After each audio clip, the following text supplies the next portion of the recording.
Көрүүчүлөр, кутмандуу кушубак кечиңиздер менен назарыңыздарда менин укугум көрсөтүүсү жана анын алып баруучусу мен Бекзат Зарипбек уулу. Кадырман көрөрмандар, албетте бүгүнкү көрсөтүүнүн жүрүшүндө биз үй бүлө укуктары жөнүндө сүйлөшмөкчүбүз. Ал үчүн дагы конок чакырганбыз. Бүгүнкү студиябыздын мейманы тажрыйбалуу юрист Кутман Медетбеков агабыз. Студиябыздын мейманы. Саламатсызбы? Кош келипсиз. Кутман ага, негизи айтып өткөндөй, бүгүн биз ушул үй бүлө укуктары деген теманын алкагында сүйлөшөбүз. Ушул жерде биздин телекөрөрмандарга дагы айта кетели. Кадырман көрөрмандар, үй бүлө маселелерине байланыштуу сиздерди кызыктырган суроолор болсо, же жооп ала албаган суроолор болсо, экрандагы WhatsApp номерлери аркылуу бизге SMS билдирүү калтырсаңыздар болот. Албетте сиздердин сурооңуздарга Кутман Медетбеков агабыз жооп бермекчи. Андыктан WhatsApp номерлерге билдирүү калтырыңыздар. Кутман ага, алгачкы эле суроо төмөндөгүдөй болсун. Негизи эле үй бүлө укуктары кандай жагдайларда бузууга дуушар болууда? Үй бүлө деги эле үй бүлө укугу дегенде биздин дайыма түшүнүгүбүзгө келет. Бул үй бүлө. Үй бүлөдөгү атанын жана эненин жана балдардын укуктары боюнча түшүнүк пайда болот да. Үй бүлө нике деп коет. Тагыраагы үй бүлөнү куруу үчүн никеге туруу кажет. Жанагы сиз айтып жаткан үй бүлөнүн бузуу, бул никени бузуу менен үй бүлө бузулат. Никени бузуу бул эки жол менен жүргүзүлөт. Бири ЗАГС органдары аркылуу, экинчиси сот органдары аркылуу. ЗАГС органдары аркылуу бул эгерде жубайлардын ортосунда жашы жетилик балдары жок болсо, жубайлардын ортосунда мүлктүк талаштар жок болсо, жубайлар ошол үй бүлөнү бузууга, тагыраагы ажырашууга эки тарап тең макул боло турган болсо, анда бул учурда жубайлардын ортосундагы нике ЗАГС органдары аркылуу ажыратылат. Ал эми сот органдары аркылуу, эгерде жубайлардын ортосунда жашы жетилик балдары бар боло турган болсо, жубайлардын ортосунда үй бүлө мүлктүк талаштар бар боло турган болсо, жана эгерде ажырашууга жубайлардын бири макулдук бербей турган болсо, мына ушул жагдайларда жубайлардын ортосундагы нике сот аркылуу ажыратылат. Мына мүлктүк талаштар деп сөз козгоп калдыңыз. Негизи эле жубайлардын укуктарынын бузулушун алдын алууда нике келишим кепилдик боло алабы ушул мүлктүк талашууларда? Негизи эле нике келишим деген эмне? Ушулар боюнча дагы кенен түшүндүрмө берип өтсөңүз. Нике келишими деген бул жубайлардын өз ара макулдугу менен мүлктүк укуктарын белгилөө келишими деп коебуз. Ушуну нике келишими десе болот. Нике келишими бул бизде моундай да, нике мамлекеттик каттоодон өткөндөн кийин гана нике келишими түзүлө турган болсо, ал нике келишими күчүнө ээ болот. Эгерде сенин никең жок болсо, тагыраагы ЗАГС куөлүгүң жок боло турган болсо, анда сен нике келишимин түзсөң дагы ал жараксыз болуп саналат. ЗАГС куөлүгүң бар болуп туруп, андан кийин сен нике келишимин түзсөң, анда ошол нике келишимиң жарактуу болуп саналат. Нике келишиминде эмнелерди көрсөткөнгө болот? Нике келишиминде бул жубайлардын ошол келечектеги келе турган мүлктөрдүн тагдыры жана никеге чейинки алынган мүлктөрдүн тагдыры жана ошол мүлктөргө карата жубайлардын укугу. Жубайлар чогуу жашап жатканда ошол мүлккө карата кандай укуктарга ээ боло турганы көрсөтүлөт.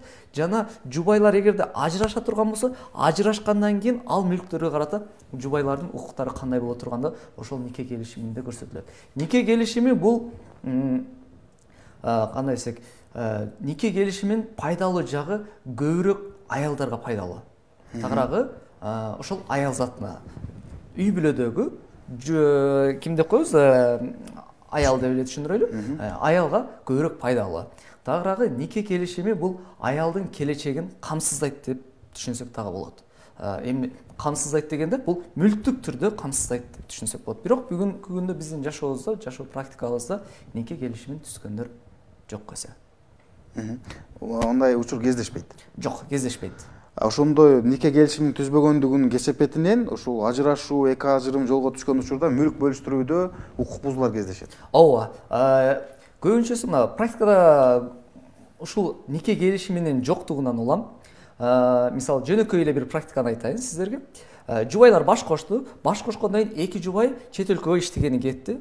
Чет өлкөдө иштеп каражат чогултуп, Кыргызстанга салышты да Кыргызстанда үй курушту.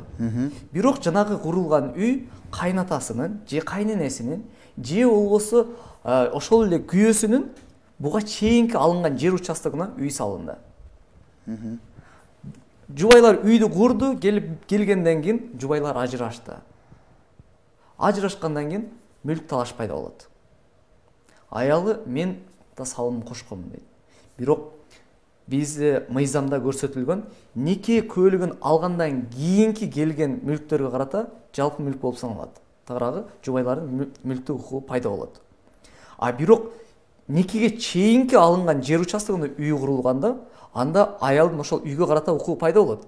Бирок өзүнүн ошо салган салымын аныктай алганда гана анда дагы ошол мүлктүн кандай десек акчалай түрдө гана бир компенсациясын гана ала алат.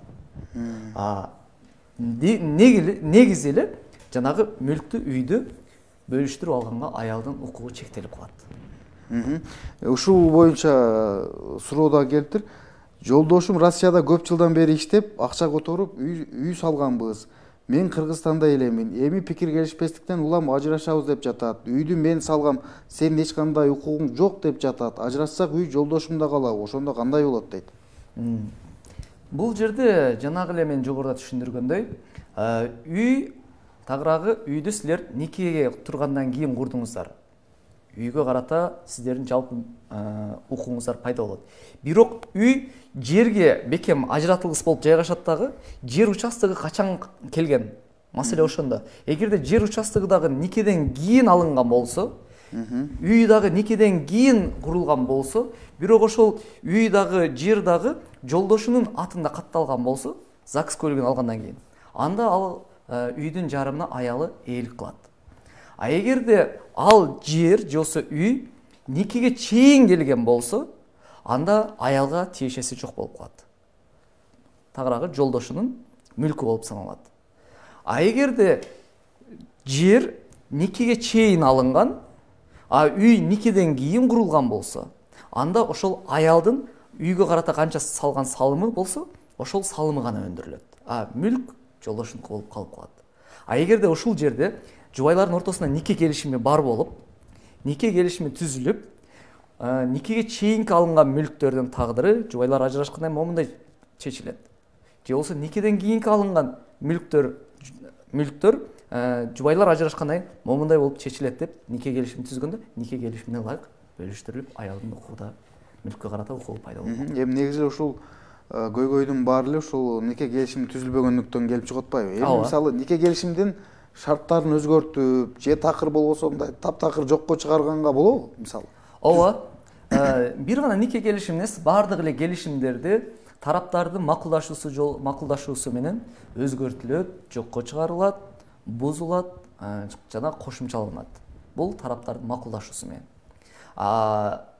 Тараптардын макулдугу жок, ал келишим, нике келишими дагы эч кандай бир өзгөртүүгө жатпайт. Бир тарапты өзгөртүлбөйт. Бирок жараксыз деп тапканда, эгер кайсы бир тараптар макулдук бербей турган болсо, анда сот аркылуу жараксыз деп табылышы мүмкүн. Нике келишимди кимдер түзө албайт мисалы? Нике келишимин түзө албайт үй бүлө курбагандар, тагыраагы ЗАГСы жок адамдар. Мисалы үй бүлө куруп деле үй бүлөнүн бирөөсү мисалы ден соолугуна мүмкүнчүлүгү чектелсе, ушундай учурда да түзүлөбү? Эгерде үй бүлө кургандан кийин анын ден соолугу чектелүү болсо, аны менен келишим түзүлө берет. Болгону жана сот тарабынан аракетке жөндөмсүз деп табылган болсо, анда ал түзө албай калат. Сурайын дегеним ушул. Бизге дагы суроо келип түштүр. Саламатсызбы? Мен биринчи группадагы инвалидмин. Сот аткаруучу 50% пенсиямды бир балама алиментке чечип чыгарып коюптур. Мыйзамда 1/4 болго деп жазылып турат. Бирок ден соолукка байланыштуу кичине алименттен карызым бар болчу дейт. Түшүндүңүзбү? Алимент сиз кандай абалда болбоңуз, алимент сиз төлөгөнгө милдеттүүсүз. Тагыраагы ал бала сиздин балаңыз болсо, ошол соттун чыгарган чечимине жараша сиз ал алиментти толугу менен төлөп бергенге милдеттүүсүз.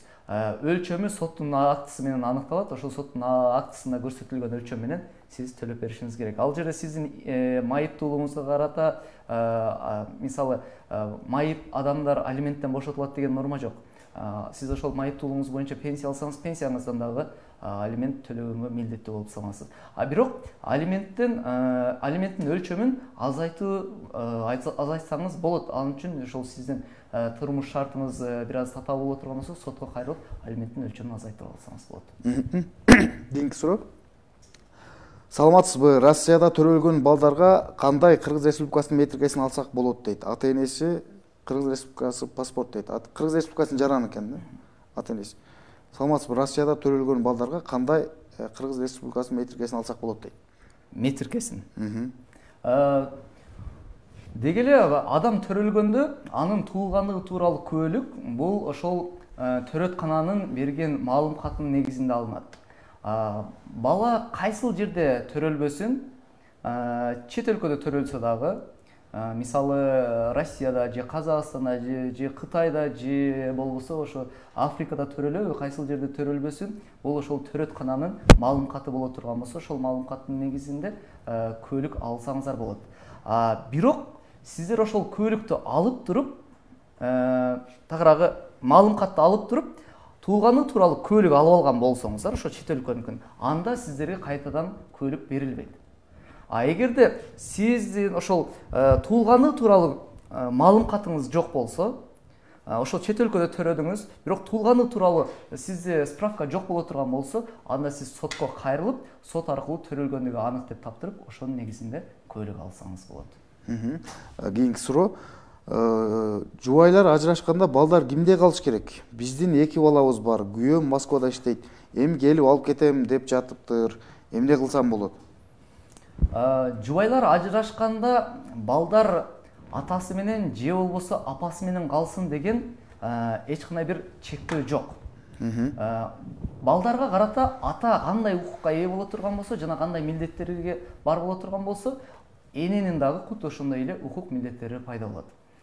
Жубайлар ажырашканда балдар ким менен жашай турганын жубайлар өз ара макулдашуу жолу менен аныктап алышы керек. Эгерде өз ара макулдашуу жолу менен аныктай албаса, тагыраагы жөнөкөй сөз менен айтканда же атасы менен же апасы менен жашасын деген бир өз ара сүйлөшүү жолу менен аныктай албалса, анда сот аркылуу аныкталат. Сот аркылуу аныкталганда атасы же апасы менен жашасын деп сот чечим чыгарып берет. Атасы же апасы менен балдар жашасын деген чечимди чыгарууда сот эске алат, бала менен ошол ата эненин мамилесин, баланы камсыздай ала турган материалдык абалы, бала жашай турган жери, тагыраагы ошол ата энеси жашаган жер, турак жай, ошол жагдайлар эске алынат. Эгерде бала 10 жаштан ашкан болсо, анда баланын пикири эске алынат, тагыраагы баладан суралат. Сен атаң менен жашайсыңбы, жапаң менен жашайсыңбы деп суралат. Ошол суракка пикири эске алуу менен сот атасы же апасы менен жашасын деп аныктап берет. Бирок сот атасы же апасы менен жашасын деп аныктап бергени менен, тагыраагы мен жөнөкөй сөз менен айтайын, эгерде сот баланы апасы менен жашасын деп чечим чыгара турган болсо, анда атасынын катташуу укугун эч ким чектей албайт. Атасы бала менен катташууга укуктуу. Каалаган учурда жолугуп. Түшүнүктүү. Көрөрманыбыз өзүнүн суроосуна жооп алды окшойт. Ошол жерден эскерте кетели, кадырман көрөрмандар, бизге WhatsApp аркылуу телефон чалбастан SMS билдирүү калтырыңыздар. Биз сиздердин сурооңуздарды юристке узатабыз.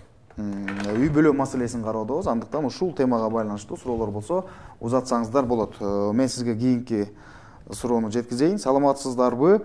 Сиңдим Россияда төрөгөн, жолдошу дайыма кызганычтын айынан кол көтөрөт. Азыр кызын кайненеси Кыргызстанга алып келе берген. Ажырашам десе кызды бербейм дейт. Кызы Россияда туулган. Экөөнүн закысы жок. Эгер ажырашса, закысы жок, алимент ала алабы дейт. Закыс күбөлүгү алимент өндүрүүдө деги эле закыс күбөлүк мааниге ээ эмес. Алимент өндүрүүдө маанилүү эмне? Баланын туулгандыгы тууралуу күбөлүктүн ачасыз экинчи бетин карасаңыз, атасы жана апасы деген графа бар.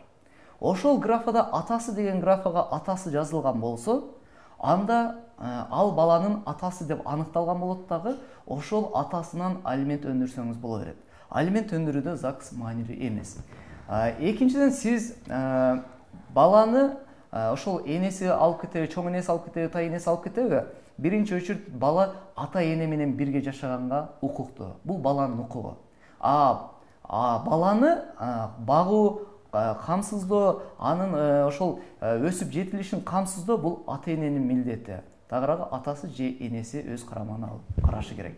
Үчүнчүдөн сизге ошол эжеке сизге жубайыңыз болобу же болбосо башка бир адам болобу сизге карата эч кандай физикалык күч колдонгонго эч кимдин укугу жок. Эгер сизге жолдошуңуз физикалык бир күч колдонуп жаткан болсо, аны укук коргоо органдарына кайрылыңыз деп айтам.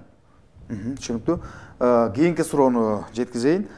Саламатсыздарбы? Менде төмөндөгүдөй суроо. Биз аялым экөөбүз никелүүбүз. Никеден кийин үй, квартира кредитке алганбыз дейт. Кредитке мен өзүм айлыгымдан төлөп бүтөйүн деп калдым. Үйгө банк аркылуу төлөгөн бүт чектерим бар үйдө.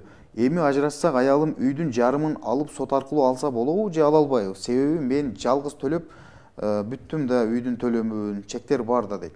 Эми ушул үйлөнгөндөн кийин үй, квартира алыптыр, эми маселеңиз түшүнүктүү.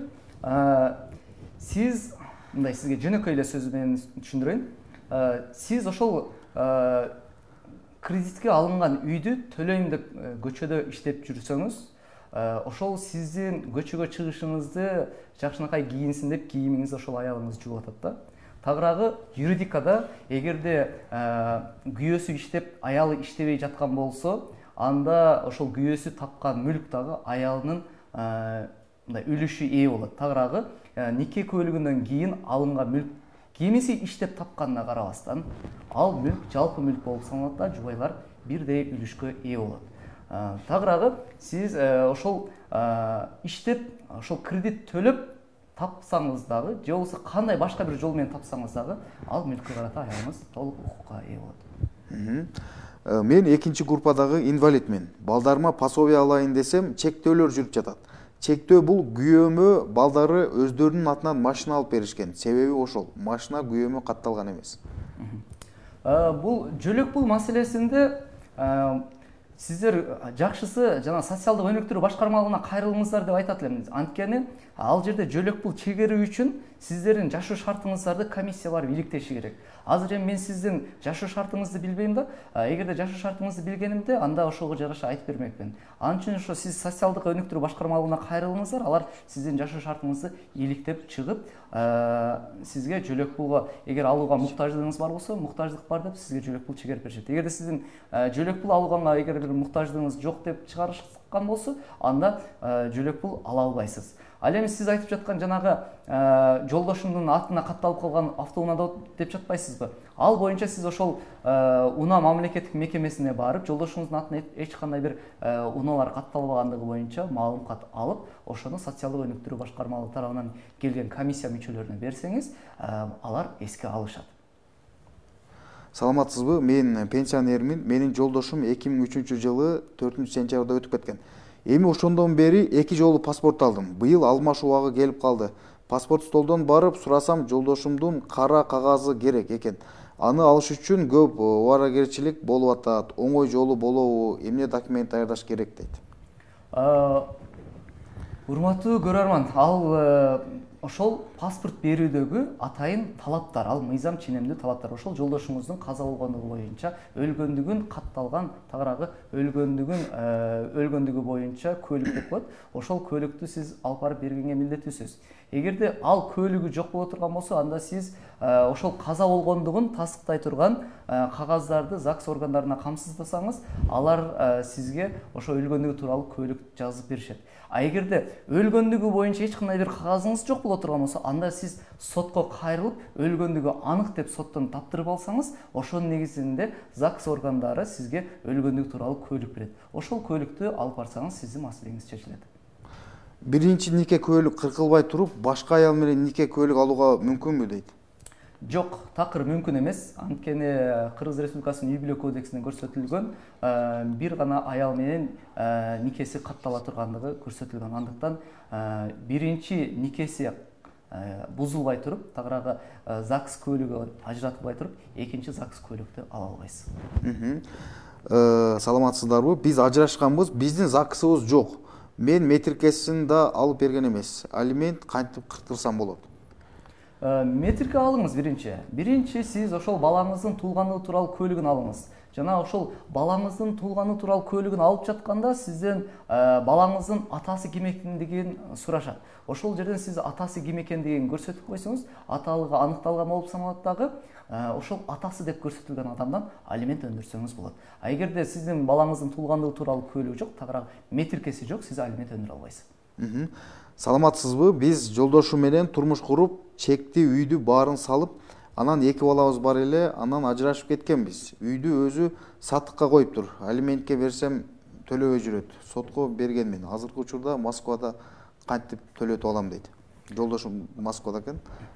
Сиз эгерде алимент өндүрүлсүн деп соттун чечими чыккан болсо, ал чечимди аткаруу бул сот аткаруучулардын милдети болуп саналат.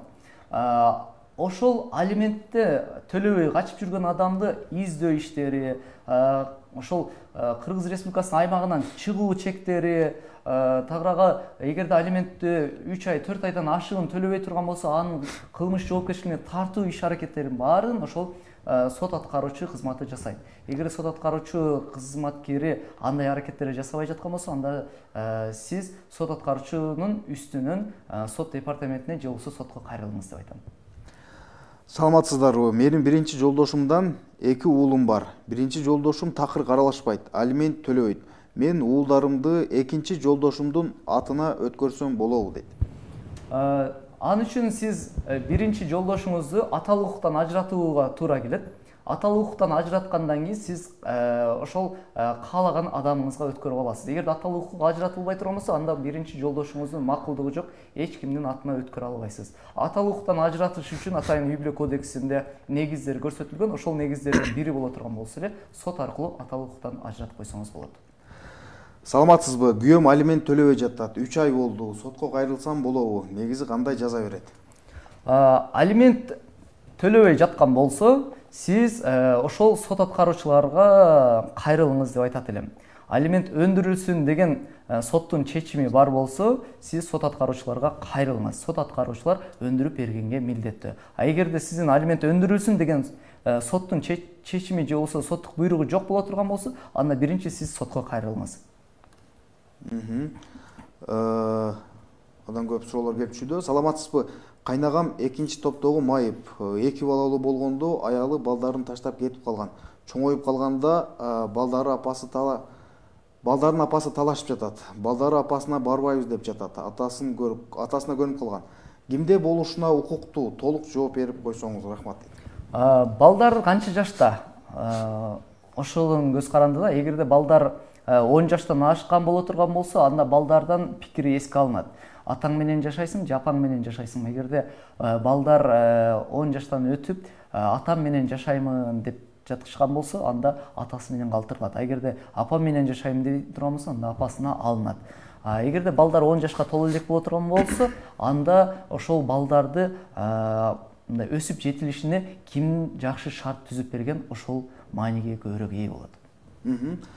Менин сизге суроом төмөндөгүчө. Менин жакын карындашым 2 баласы менен ажырашып кеткенине 2 жыл болду. Бирок азыркы учурда алимент да ала албайт, пособие да албайт. Экөөнүн нике кагазы жок. Али толук сот тарабынан ажыраша элек. Эмне кылсак болот? Түшүндүрүп бериңизчи дейт. Биринчи ошол нике куәлигин ажыратканга аракет кылыңыздар. Эгерде нике куәлиги жок боло турган болсо, анда балдардын туулгандыгы тууралуу куәлигинде атасы деп аныкталган эмеспи, ошого көңүл буруңуздар. Эгерде атасы деп аныкталган болсо, анда алимент өндүрүүгө берсеңиздер болот. Үй бүлөлүк мамилелерде жубайлар ажырашып кеткенде же болбосо 2 жубайдын бирөөсү мен жашабайм деп кетип калганда, алар эч кандай бир жоопкерчилик тартышпайт. Болгону жубайлардын кандай десек, алдындагы мыйзамда көрсөтүлгөн, мыйзамда белгиленген төлөмдөрүн гана төлөйт. Мисалы, бул алименттер. Эгерде жашы жетилек балдары боло турган болсо, жашы жетилек балдарына, аялы кош бойлуу боло турган болсо, кош бойлуу аялдарга алимент чегерилет. Ал ошол экинчи жубайлардын биринен. Жубайлардын нике закысы жок болсо, бир балага канча алимент төлөнөт же жокко чыгарылабы?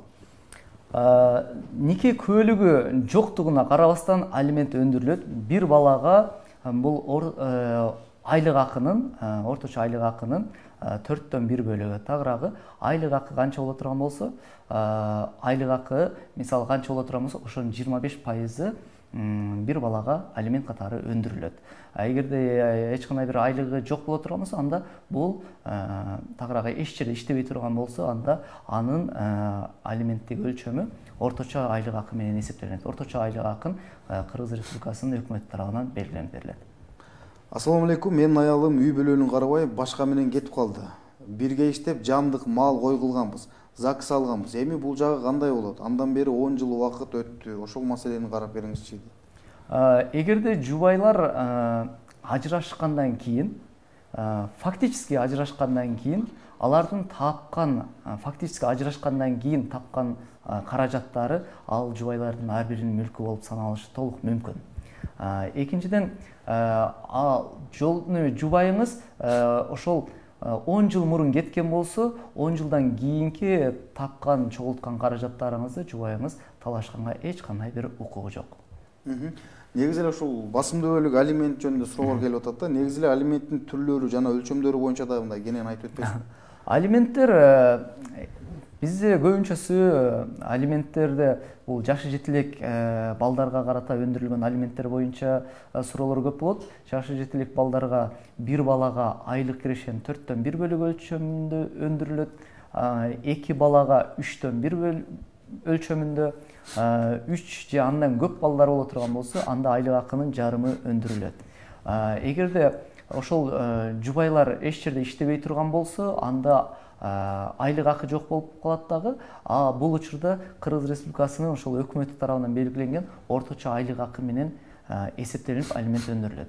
Алименттин түрлөрүнө келе турган болсок, ошол эле жашы жетилик балдар алимент өндүргөнгө укуктуу, ошондой эле балдардан ата-эне алимент өндүргөнгө укуктуу, кош бойлуу аялдар жолдошунан алимент өндүргөнгө укуктуу, жакын туугандар, мисалы чоң ата чоң энесинен алимент өндүргөнгө укуктуу, тай ата тай энесинен алимент өндүргөнгө укуктуу. Бул ошол түрлөрү, алимент өндүрүүнүн түрлөрү мына ушундай.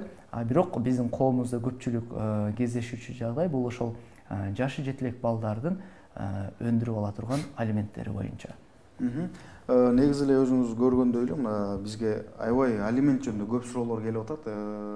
Бул жаатта аябай маселе көп экендигин далилдеп турат да. Негизи эле ушул алимент төлөбөй жүргөндөргө мыйзам чегинде кандай чара көрүлөт негизи?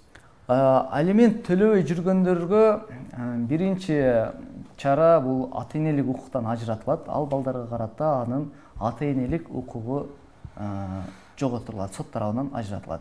Экинчи, эгерде алиментти 3 ай, 4 айдан ашуун төлөбөй турган болсо, катарынан төлөбөй турган болсо, анда алимент төлөөдөн кыянаттуу түрдө качуу болуп саналат дагы. Бул боюнча Кыргыз Республикасынын кылмыш жаза кодексине ылайык жоопкерчилик тартууга алып келет. Жаңылышпасам, жаңы кылмыш жаза кодексинде көрсөтүлгөн 30 миңге чейинки айыппул салынат. Кайсы бир жаранга алимент төлөө милдеттендирилди дейли да. Ал ошол учурда мамлекеттик мекемеде иштеп жаткан. Кийин ал жумушунан чыгып кетсе, алименттин өлчөмү кыскарабы? Ал жерде алименттин өлчөмү кыскарбайт.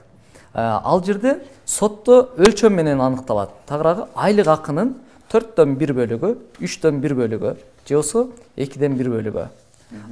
Кайсыл жерде иштеп жаткан болсо, мисалы мамлекеттик иште иштеп жаткан болсо, мамлекеттик иште кайсыл кызматта болбосун, айлык алып жаткан болсо, ошол айлыктын 4төн 1 бөлүгү, 3төн 1 бөлүгү деп эсептелинет.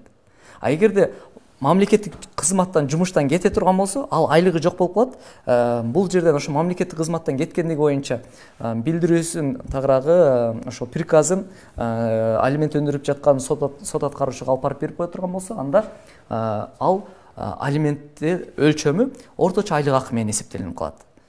Мисалы мамлекеттик кызматта иштеп жатканда 200 миң айлык ала турган болсо, анда ошол 200 миңдин 4төн 1 бөлүгү, же 3төн 1 бөлүгү, же 2ден 1 бөлүгү деп эсептелинет. Эгерде мамлекеттик кызматтан кете турган болсо, анда ошол карызкор, тагыраагы алимент төлөөчү адам кайсыл жерде жашаса, ошол жердеги орточо айлык акыга жараша эсептелинет. Кутман мырза, чоң рахмат. Бизге бөлүнгөн убакыт дагы өз соңуна келип калыптыр. Бирок бизде көптөгөн суроолор жоопсуз калып кетти. Албетте бул суроолорду биз кийинки берүүлөрдө дагы юристке жеткизгенге аракет кылабыз. Эми убакыт деген убакыт экен, биздин убактыбыз жетпей калды. Ошого туура түшүнөсүздөр. Сизге атайын убакыт бөлүп келип бергениңиз үчүн терең ыраазычылык билдиребиз. Кадырман көрөрмандар, жуманын ар шейшемби күндөрү биз менин укугум көрсөтүүсүндө түрдүү темаларды талкуулайбыз. Андыктан кызыктуу суроолор болсо узатсаңыздар болот. Кайрадан эфир аркылуу көрүшкөнгө чейин сак саламатта туруңуздар.